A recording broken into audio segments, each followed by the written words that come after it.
Hello guys, in this video we're going to be looking at examples of emotional intelligence that have really struck me in the heart and are really something that has moved me ever since and is kind of a milestone for my understanding and way of life.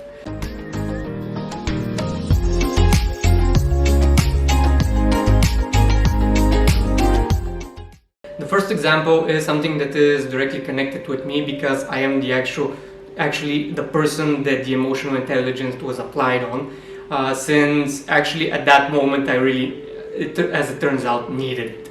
What I mean is that I had an issue with my emotional stages and I couldn't really channel my emotions. I was always closed off and couldn't act. When I was more emotional, it was leading more to destruction moreover than anything else or anything beneficial. So what happened is that one day I was very happy, but since and that's the process that I've established has provoked it. Since I usually wasn't so open, I don't have the experience of how to behave, and I almost fell between the rails on the metro. So it was kind of a huge marker, and at that time I actually had the opportunity to go to Ivomir, who is the creator of Cogitality, and he suggested that he help me. At first I was thinking of doing it myself because I really wanted to interpret everything and see if I could reach a conclusion, but in the end I decided to go consult with him as well. And all in all, he did help me, but the focus of the story for this video is exactly at the beginning when I went there. We sat down and we started talking. When we started talking, and when so it was me, I was telling him what the story was.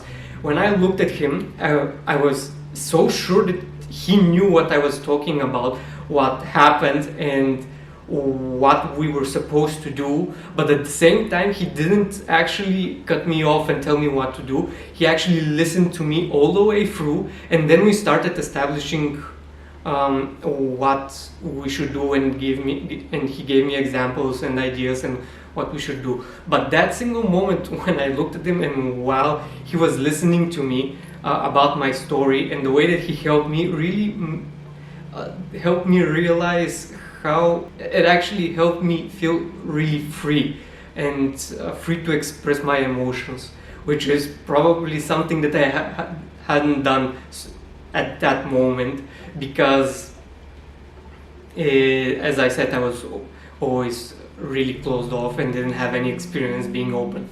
So it really helped me, and it kind of created a space around me that I could feel I can actually do something, whereas most of the time I was feeling pressured.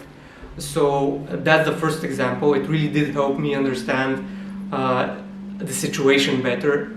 Just the freedom, that was it. I'm not really sure how to express or explain it, but it was really all about the freedom. The second example is something that my specific stupidity and focus on the ideas that I want to explore almost will have ruined the interaction if it was me if I was the person that was supposed to be listening.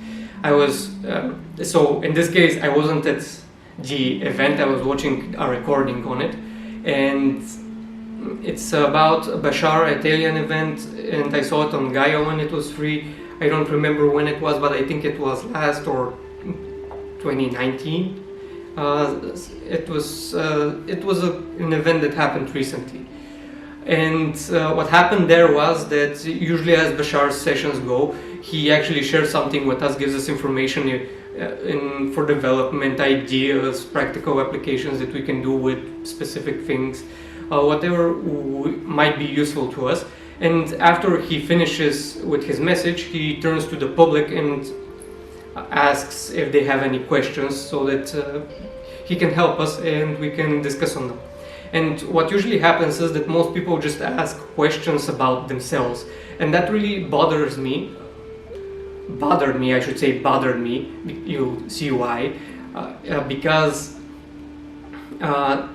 if you can't enter the specific film that the person is in, or the story, you don't really feel any expansive ideas or anything similar. And what I actually made me angry at that time was that there's no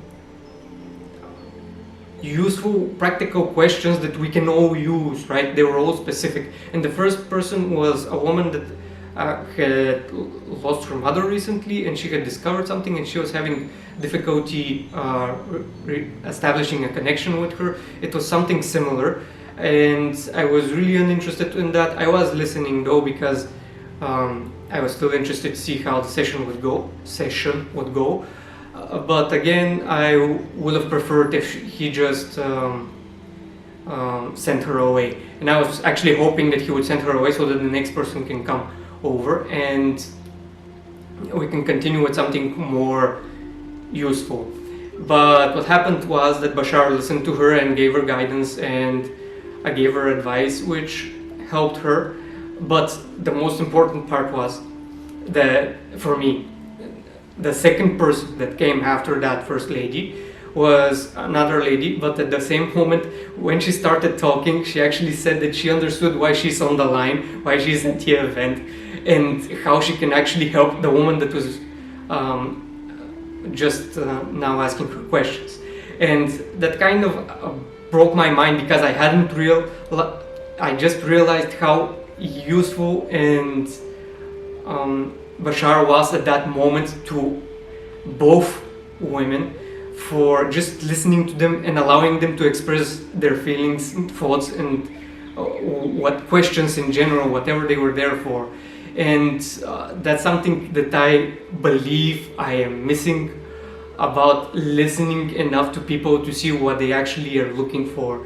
And if it wasn't for Bashar, I don't think or his reaction in that way, for listening to both of them and allowing them to share what they wanted to share, this interaction wouldn't exist. But it was exactly what the other woman needed, and it kind of made me think that there's no point in assessing what I think is right and how everything should go, but moreover to listen what's happening and see how it goes, because I have to be honest, everything comes for a reason and everything is connected. So again, that's something that I learned because of that example, and that one really broke into my heart again, in a similar but different way than the first one, and it still was so expansive that I couldn't really believe it, and I'm still remembering it so well as an experience that I was so surprised how useful Bashar's reaction was and how useless and terrible mine would have been. The third example is from Eckhart Tolle's book New Earth, where he gives an example with a lady that had cancer and was at a hospital, and he said that he regularly went to her as a spiritual advisor. I don't remember what he called himself in that case, but it was something similar. And the situation was about the woman that had cancer and was at the hospital, that she had a ring that she adored so much, and at one point she lost it. But she definitively believed that somebody stole it, and she thought it was some of the nurses, and she was so angry and so pissed off that when Eckhart Tolle spoke with her, he actually asked her, is that really how you define yourself? By a ring? Or it was something on the sort, do you really want to define yourself in that way, with just one ring? And what happened was that question allowed the woman to flip her thought process, her mindset, everything, and everything until her last days became about giving and sharing, moreover than the anger that she's lost the ring. And as it turns out, and that's what he shares in the book, after she passed away, sometime after that, I think when they were cleaning up the room or something, they found the ring and it was in the bathroom. I really don't remember the specifics, but it's an interesting example. And these are more or less some of the examples that have really helped me understand how important it is to be emotionally stable, or moreover thinking before we act, or be focused on what's happening and not what we're thinking, because the event by itself might be considerably different than what we're thinking about. And all those events really helped me understand how important and useful being emotionally intelligent is. It's kind of like giving the other person the space to be himself so that he can realize what he's looking for. Or in a similar way, it's something in that direction, but as I'm saying it, I can feel and tell you that it's a lot more, because it's really about helping someone find himself by allowing him to be himself. Which, if you think about it, most of the times we probably don't give ourselves that time, chance, or whatever, because we cut ourselves off. We want to share what we're thinking. We're focused on our own thoughts, and we don't usually share in the way that others have shared in these 3 examples or been listening to. What do you think of the video? Was it useful? Does it help you get a new perspective of emotional intelligence? Share your feedback in the comments, and if you find it useful and you're curious to see how the channel will develop, subscribe to the channel, share the videos, put some likes so that we can rise in YouTube's ranks, and I'll see you next time. Thank you.